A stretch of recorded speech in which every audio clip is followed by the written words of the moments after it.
বিরতির পর আপনাদের আবারও স্বাগত অগ্রণী ব্যাংক শেয়ার বাজার আপনার বিকাশ অনুষ্ঠান। আপনাদের সঙ্গে আছে আমি সৈয়দ আশিকুর রহমান।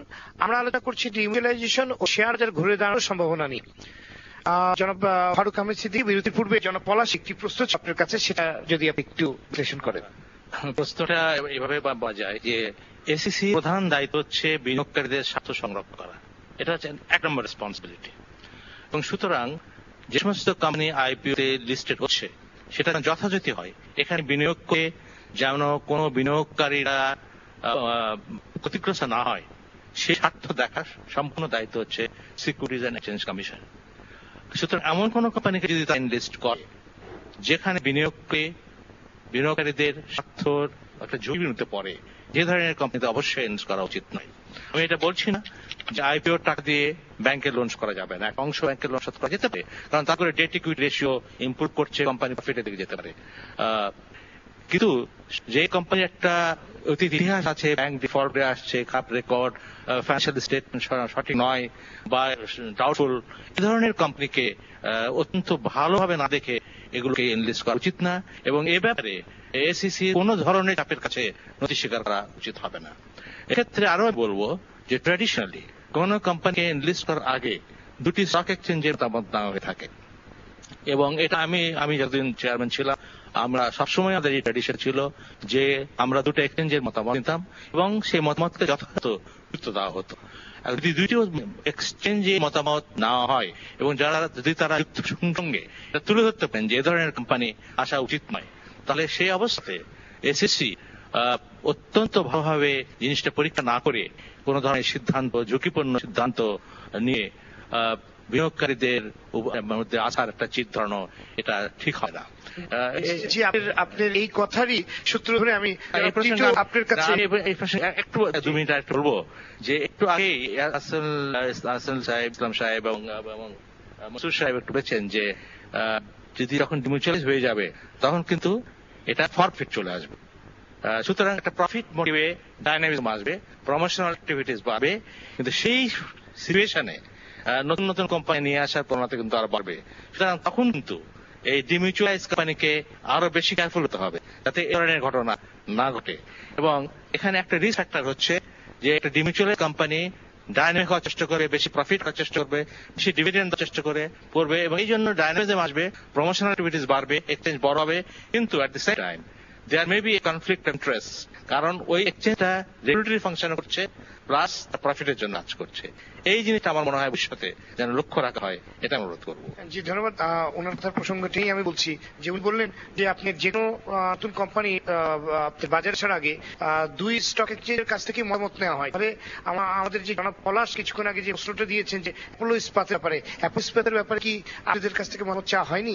জি দেখেন, বর্তমান যে পদ্ধতিটা অনুসরণ করা হয় সেটা হলো যে একটা মার্চেন্ট ব্যাংক তার এই মানে প্রসপেক্টাসটা বাংলাদেশ সিকিউরিটি এক্সচেঞ্জ কমিশনে জমা দেয়, সেখান থেকে অ্যাপ্রুভাল হয়। আগে যে ট্রেডিশনটা ছিল সেটা আমাদের একটা কমিটি ছিল, সেই কমিটি ইভ্যালুয়েট আমাদের মতামতটা বাংলাদেশ সিকিউরিটি এক্সচেঞ্জ কমিশনকে দেওয়া হতো এবং ওনারা গুরুত্বের সাথে বিবেচনা করতেন। কিন্তু আমরা ধারাবাহিকভাবে গত কয়েক ধরে দেখেছি যে আমাদের মতামতগুলি অনেক সময় তারা গুরুত্ব দেন না, অথবা গুরুত্ব না দিয়েই এইগুলো আইপিও তে দিয়ে দেয়, যার ফলে বাংলাদেশ সিকিউরিটি এক্সচেঞ্জ কমিশনের দায়িত্ব নেবে। আমি আসতেছি, এটার সাথে কনফ্লিক্ট সিচুয়েশন হয়, যার ফলে আমরা দেখেছি যে আমাদের দায়িত্ব থেকে দায়িত্বটা পালন না করাই উচিত। এবং বর্তমানে ঢাকা স্টক এক্সচেঞ্জ গত প্রায় 2 বছর ধরে কোনো আইপিও ইস্যুর ব্যাপারে আমাদের কোনো মতামত আমরা এখন দেই না, যেহেতু এটা গুরুত্ব দেওয়া হয় না। এটার কোনো দায় দায়িত্ব ঢাকা স্টক এক্সচেঞ্জ এখন আর বহন করে না। এটা পুরো দায় দায়িত্বটা এখন যে ইস্যু ম্যানেজার আর আন্ডার রাইটার, অডিটর এবং যারা পারমিশন দিচ্ছে তাদের। ঢাকা স্টক এক্সচেঞ্জের দায়িত্ব এখন সাবস্ক্রিপশন হয়ে যাওয়ার পরে তারা আমাদের কাছে লিস্টিং আসে, লিস্টিং এর যে রেগুলেশন সেই ক্রাইটেরিয়া যদি ফুলফিল করে আমাদের ম্যানেজমেন্ট সেটা চেক করে আমাদেরকে দিলে আমরা লিস্টেড করে দিই। জি ধন্যবাদ। আমরা অফিস থেকে একজন করে তাড়াতাড়ি দেন। জি নাম বলে প্রশ্ন করুন। আচ্ছা, আমি অগ্রণী ব্যাংক লিমিটেড শেয়ার বাজার আপনার জিজ্ঞাসায় সৈয়দ আশিকুর রহমান সাহেবের মাধ্যমে জিএসসির পেয়েছেন টিটু ভাইয়ের মাধ্যমে আমরা জানতে চাই যে মৌলভিত্তিক শেয়ার বলতে কি বোঝায়, মৌলভিত্তিক শেয়ার বলতে কি বোঝায়, আর আমাদের বিগত 4 বছর যাবত একই অবস্থা, মার্কেট পড়তেছে, এটা শেষ কোথায়? আমরা কি সামনে কোনো আশা আছে?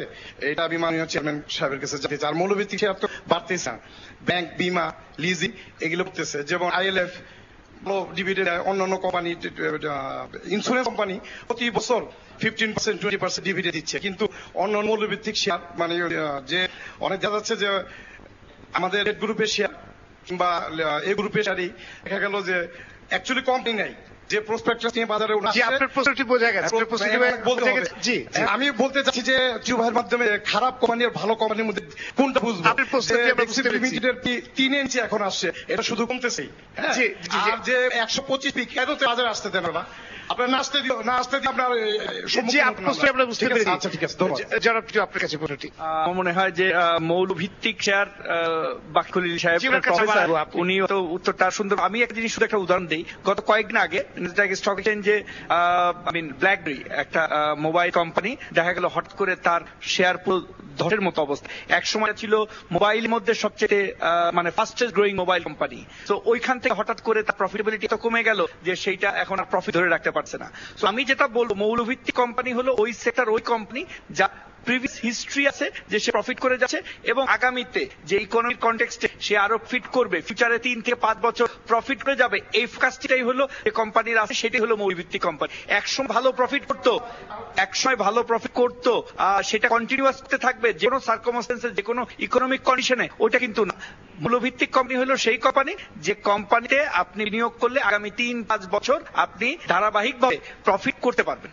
জি, জনাব বাকখলিল, মূল্যভিত্তিক শেয়ার বলতে কি বোঝায় আপনি যদি একটু ব্যাখ্যা করেন। জি, না তারপরেও আবার যদি আপনি আমার বলেন। মনে হয় এই প্রশ্নের উত্তর উনি নিজেই দিয়েছেন, আর যেটা ডিসির প্রেসিডেন্ট বলছে, আমার মনে হয় ওনার যেটা বেসিক কোয়েশ্চেনটার স্পিরিট যেটা, যে অ্যাকচুয়ালি প্র্যাকটিক্যালি আমরা যেটাকে আজকে বলি যে কনসেপচুয়ালি যেটা বলি, যে উনি যেটা বললেন, একটা পি রেশিও দেখা, স্টেবলি আর্নিংসটা দেখা, গ্রোথ প্যাটার্নটা দেখা দিয়ে একটা, কিন্তু ওনার কোয়েশ্চেনের ভিতরে যেটা ইনার মিনিং ছিল যে আজকে আমরা যেটাকে ফান্ডামেন্টালি ক্যারি করতেছি, কালকে সেটা ওনারা পাচ্ছেন না। As a result as investor ওনারা কনফিউজ। আমরা যখন বলি যে ফান্ডামেন্টালস দেখে বিনিয়োগ করেন, কিন্তু ওনারা মার্কেটে, আমার মনে কনফিউশনটা ওই জায়গাটাই, সেই জায়গাটা কিন্তু এটা মার্কেট বিহেভিয়ারের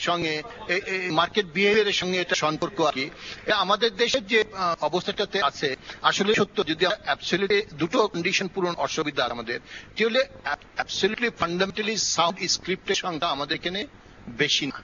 এটা হলো একটি। আরেকটি হলো যে তথ্যগত হবে অনেক সময়, যদিও ধরেন এক্সচেঞ্জ গুলো তাদের রিপোর্টে বিভিন্ন সময় ওয়েবে বিভিন্ন তথ্য দিচ্ছেন, ডিভিডেন্ড ইনফরমেশন দিচ্ছেন, আর্নিং ইনফরমেশন দিচ্ছেন, তারপরেও একটা ওভারঅল যেখানে মার্কেট বিহেভিয়ার, যেখানে আমরা এটাকে সাউন্ড কখনই আপনাদের যে কনসার্ন যে আসলে মার্কেটটা যদি সাউন্ডলি ডেভেলপ করতো বিহেভিয়ার, আমরা যদি দেখে পেতাম, তাহলে আপনার এই কনফিউশনটা থাকতো না যে আসলে কোনটা। এটার সঙ্গেই আসলে সম্পর্ক, যে জিনিসটা আজকে যে বিষয়টা নিয়ে আলোচনা হচ্ছে, এই একটা বড় কাজ হলো যে এই মার্কেটটাকে স্টেবল করার জন্য যে বলা হতো যে ম্যানিপুলেশন হতো, ইনসাইড ট্রেডিং হতো, যে কারণে খারাপ শেয়ার অনেক সময় বেশি দামে বিক্রি উঠছে, কিন্তু ভালো শেয়ার দাম উঠছে না। এটার কারণে কিন্তু এই যে আজকে যে মিউচুয়ালাইজেশন, এটা কিন্তু সেই একটা কারণ আর কি। আচ্ছা, আমি যখন সুযোগ পাইছি, আমি একটু একটা ইস্যুতে আমি খুব আনকমফোর্টেবল হতে আর কি, কিছুটা, যে রিমিউচুয়ালাইজেশনের যে তথ্যগত ঠিক আছে যে নট ফর প্রফিট থেকে প্রফিট, কিন্তু আমার কাছে একটু মনে হয় যে ডিমিউচুয়ালাইজেশনের এটা গোল হিসাবে ডেফিনেটলি, কারণ ওরা শেয়ার হিসাবে ফুট করছেন, লিমিটেড কোম্পানি হচ্ছেন, সো সেই জিনিসটা ঠিক আছে। কিন্তু আমার কাছে মনে হয় ডিমিউচুয়ালাইজেশনের আলটিমেটলি প্রথম জায়গাটা সেটা হলো যে বিনিয়োগকারীর জন্য আস্থার জায়গা এটা থাকে, যেখানে তথ্য, বেটার ম্যানেজমেন্ট, স্বচ্ছতা। কারণ এখন আমরা যেটা বলি, যারা এই কথাটা আমি এই কারণে একটু পিছনে আনতে চাই, প্রফিট অর্গানাইজেশন, এটা অ্যাজিভ যে না, এটা সাউন্ডিং যে এতদিন নট প্রফিট ছিল, যারা ব্রোকার ডিলার, তার কোনো ফাইন্যান্সিয়াল ইন্টারেস্ট, এরা মেম্বারশিপ থেকে ব্রোকার ডিলার থেকে কিছু নেয় বা কিছু পায় নাই। আই থিঙ্ক আমরা এই জায়গাতে ফর প্রফিট কথাটা আনতে, আমি মনে করি যে ইমিডিয়েট যে গোলটা আমাদের ডিমিউচুয়ালাইজেশনে, দ্যাট উইল বি অ্যাফেক্টেড। আমি ওই জায়গায় একটু আনকমফোর্টেবল। আমি মনে করি যে এই জায়গায় কমফোর্টেবল জোন ইমিডিয়েটলি শর্ট নিয়ে হওয়া দরকার, স্বচ্ছতা, আস্থা, যে জায়গাটা ম্যানেজমেন্টের পক্ষে থাকা দরকার, এইটা প্রথম গোল হিসাবে ইমিডিয়েটলি আমাদের দেখা দরকার আর কি। জি, জনাব মারুফ, ওনার কথা প্রসঙ্গেই আসি, যে গোটা আসলে শুধু প্রফিটের ব্যাপার না, ডিমিউচুয়ালাইজেশন আপনাদের পক্ষ থেকে উনি বলেন যে আসলে স্বচ্ছতা, জবাবদিহিতা এবং ক্ল্যারিটি, সেই জিনিসটা আপনার থাকা উচিত। স্টক এক্সচেঞ্জ তো নামটাই তো একটা বাজার, বাজারে মার্কেটে যত রকম পার্টিসিপেন্ট থাকবে, সমস্ত রকম পার্টিসিপেন্টস মার্কেট ইনফ্লুয়েন্স করবে। যে লোকটা ইনফ্লুয়েন্সড হয় সেই লোকটা হলো বিনিয়োগকারী, যে ক্ষতিগ্রস্ত হতে পারে সেই লোক বিনিয়োগকারী, এবং এই জন্য রেগুলেটর আসে, প্রাইমারি রেগুলেটর, সেকেন্ডারি রেগুলেটর, দুটো রেগুলেটর ভূমিকা সেখানে থাকছে। To that extent I agree with him. এখন এর স্টক এক্সচেঞ্জের যে আরো অনেক ফাংশন আছে, সেটা হলো যে এই যার সামনে বসে আছে এই বিনিয়োগকারীরাই যখন এই স্টক এক্সচেঞ্জের শেয়ার কিনবে। আপনি কিন্তু আমি ইন্টার করি, আপনারা কি প্রায় বলেন যে এটা একটা বাজার, আবার আপনাদের কাছ থেকে আমরা শুনছি যে আপনারা বলছেন যে যারা এখানে মানে শেয়ার ব্যবসা, এটা বলা যাবে, এখানে আপনাদের বিনিয়োগ করতে হবে, না, দীর্ঘমেয়াদী বিনিয়োগের কথা বলেন। বিনিয়োগ করেন কোম্পানিতে, অনেকেই কথাটা বলেন। বিনিয়োগ করেন কোম্পানিতে স্টক এক্সচেঞ্জে হাত বদলবে, এবং আমরা হাত বদল করার জন্য ওনাদের কাছে চার্জ নেই, ব্রোকাররা হাত বদলের কমিশন নেয়, এবং স্টক এক্সচেঞ্জ মেশিন কেনা হয়েছে, সেটেলমেন্ট করা হয়েছে হাত বদলের জন্য, এর বাইরে স্টক এক্সচেঞ্জের কোনো ভূমিকা নাই। এবং হাত বদল প্রক্রিয়াতে বিভিন্ন পক্ষ নানাভাবে এইটার মূল্যতে নিয়ন্ত্রণ করার চেষ্টা করে, দেখে এই সময় ম্যানিপুলেশনের প্রশ্ন আসছে। আমি যে ডিভিচুয়ালাইজেশন আগে যারা আমরা ছিলাম, আমরা স্টক এক্সচেঞ্জের প্রতিটা ট্রানজাকশনের জন্য কন্ট্রিবিউট করতাম, সেই টাকাটা স্টক এক্সচেঞ্জের প্রতি জন্য ব্যবহার করতো, কখনই স্টক এক্সচেঞ্জ কোনো মেম্বার কোনো সময় কোনো পয়সা নিত না, এবং এটাই এই কোম্পানির মূল বৈশিষ্ট্য ছিল। এখন এই কোম্পানিতে আমরা শেয়ার হোল্ডার হচ্ছি, এবং ভবিষ্যতে আমাদের যখন ওনাদের কাছে বিক্রি করবো, ওনারা শেয়ার হোল্ডার হবে। যে কোনো লিস্টেড কোম্পানিতে হাজার হাজার বা লক্ষ লক্ষ শেয়ার হোল্ডারের মতন আমরা সবাই শেয়ার হোল্ডার হবো। সেই ক্ষেত্রে সেই দিন 2 বছর 1 বছর পরে ওনাকে যখন জিজ্ঞেস করবো উনি চান কি, উনি ডেফিনেটলি কোথায় বলবো আমার ডিভিডি কোথায়, যে কথাটা উনি একটু বললেন, আমার জিজ্ঞেস করবো আপনি ফান্ডামেন্টাল অবস্থা কিরকম, আপনি ইপিএস কি, আপনি পিই ইত্যাদি, অর্থাৎ যে কোনো রকম প্রতিষ্ঠানের মতনই উনি কিন্তু তখন একজন সাধারণ বিনিয়োগকারী আমার কোম্পানির ফাইন্যান্সিয়াল স্টেটমেন্ট অ্যানালিসিস করবে, এবং আমাকে ধরবে, আমার এজিএম আমাকে অ্যাটেন্ড করবে। সেই ক্ষেত্রে এখন যদি আমি আপনাকে ওনাকে জিজ্ঞেস করি, সেই ক্ষেত্রে উত্তরটা কি দাঁড়াবে? এই বিনিয়োগকারী এই স্টক এক্সচেঞ্জে লেনদেন করবে যেরকম, এই স্টক এক্সচেঞ্জের এই শেয়ার থেকে উনি কিন্তু ডিভিডেন্ড প্রত্যাশা করবেন। কাজেই সেই ক্ষেত্রে স্টক এক্সচেঞ্জের দুইটা রোল, একটা রোল হলো উনি সাধারণ বিনিয়োগকারী হিসাবে ওনার ইন্টারেস্ট প্রোটেক্ট করা যেরকম, আবার শেয়ার হোল্ডার হিসাবে ওনার ডিভিডেন্ড। এই জন্যই আমরা কমার্শিয়াল ফাংশন এবং রেগুলেটরি ফাংশন, দুই ফাংশন কিন্তু একসঙ্গে চালু করছি।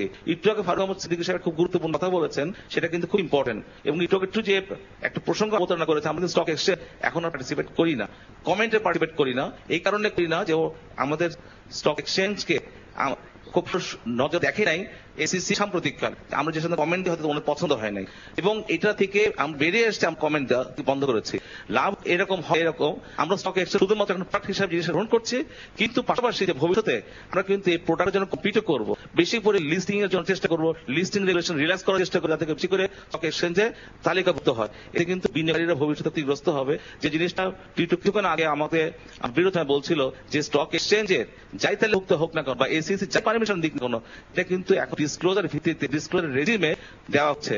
ইটোকে যে প্রশ্ন আমাদের পলাশ সাহেব করছিলেন, এটা কিন্তু এই কারণে আমার প্রশ্নটা এসছে যে সাধারণ বিনিয়োগকারী যেহেতু প্রজেক্টটা দেখার মতন পড়ার মতো ক্ষমতা নাই, এই ডিসক্লোজার ভিত্তিতে এসিসি এটাকে দিতে পারে কিনা এই জাতীয় বিনিয়োগকারীদের এডুকেশন লেভেলে, সেখানে কিন্তু আমরা বারবার প্রশ্ন করছি, এবং সবসময় বলে আসছি কিছুটা মেরিট বেসড ভিত্তিতে ডিসক্লোজার অ্যালিগেশন করা উচিত। কিন্তু এশিয়ান ডেভেলপমেন্ট ব্যাংকের পরামর্শে ওনারা বেশ কয়েক বছর ধরে ডিসক্লোজারের ভিত্তিতে আছে, এই সমস্ত প্রশ্ন চলতে থাকবে দিন পর্যন্ত এই ডিসক্লোজারের ভিত্তিতে এসএসসি এই জাতীয় ভাবে দেওয়া বন্ধ না করবে, এবং এটা কিন্তু মাঝামাঝি একটা অবস্থা আসতে হবে। আমি কথা বলে শেষ করি, আমি কিছুদিন আগে প্রায় মাস আগে প্রায় 14-15টা পয়েন্ট দিয়ে চিটাগাং স্টেশন থেকে প্রস্তাব দিয়েছিলাম যে কোন কোন জায়গায় ডিসক্লোজার দায়িত্ব থাকুক না কারণ এসএসসি পারমিশন দেবে না, এবং এই জিনিসটা কিন্তু গত আগস্ট মাসে ইন্ডিয়া সিবিও একটা গাইডলাইন করেছে যে আজকে যে সমস্ত আলোচনা এখানে হচ্ছে, সমস্ত আলোচনা কিন্তু ইন্ডিয়াতে, বাংলাদেশ, পাকিস্তানের বা অন্যান্য এরা কিন্তু খুবই কম ইস্যু কিভাবে স্পন্সররা ম্যানিপুলেট করার চেষ্টা করে, খুবই কমন কতগুলো ফ্রেমওয়ার্ক আছে, এবং সেই ফ্রেমওয়ার্ক ধরে আমরা কিন্তু উল্লেখ করছি প্লিজ এই সমস্ত জিনিস যদি থাকে বর্তমান থেকে, তাহলে আপনারা ডিসক্লোজার যাই থাকুক না কেন, আর্থিক বলুন যাই থাকুক না কেন, আপনাদের পারমিট দেবেন না। আমি জানি না কেন এখনো সেই জিনিসগুলো আমলে আনা হয় নাই, আশা করবো ওগুলো যদি বিবেচনা আনা হয় এই সমস্ত প্রশ্নের উত্তর ডেফিনেটলি সেখানে অ্যাড্রেসে যাবে। জি ধন্যবাদ। মোহাম্মদ হাফিজ, আপনি যদি। হ্যাঁ, আমি একটু কথা বলতে চাই। এটা হচ্ছে আমার পলাশ সাহেব যে প্রশ্ন করেছেন যে ইস্যুটাকে এবার ছাড় দেওয়া হয়েছে, অ্যাকচুয়ালি একটা মার্চেন্ট ব্যাংক বা ইস্যু ম্যানেজারের দায়িত্ব কি থাকে? They completely depend on the financial reporting, audited reporting. তো দেখেন, ফাইন্যান্সিয়াল রিপোর্টিং অ্যাক্ট করার জন্য কিন্তু আমরা অনেকদিন থেকে বলছি, কর্তৃপক্ষ বলছেন, আমরাও বলছি, যতক্ষণ পর্যন্ত এই যে ফাইন্যান্সিয়াল রিপোর্ট যেটা হবে তার উপরে আমরা আস্থা না রাখতে পারবো, ততক্ষণ পর্যন্ত কিন্তু এই ধরনের চলতেই থাকে। বিনিয়োগকারীরা কি দেখবেন? তারা তো রিপোর্ট দেখবেন, তারা কোম্পানির ভিতরে গিয়ে আর দেখেন না কোম্পানিটা কিভাবে চলতেছে, কোম্পানিটা কি প্রফিট হচ্ছে। তারা শুধু কাগজের পথে দেখে যে হ্যাঁ 2 বছর দেওয়া কোম্পানিটা খুব ভালো চলছে, অনেক প্রফিট হচ্ছে, অথবা we can invest in this shares. এক্ষেত্রে যেহেতু এই ধরনের প্রশ্ন এসছে, উই মাস্ট কনসিডার যে আসলে কতখানি ডিপেন্ড আমরা এর উপরে করতে পারবো। স্টক এক্সচেঞ্জ থেকে রিকমেন্ডেশন দেওয়া হয় না, ইয়েস একটা স্টেশন ওনারা বন্ধ করে দিয়েছেন বা এটাকে নেওয়া হচ্ছে না, but all party should be equally participant and responsible.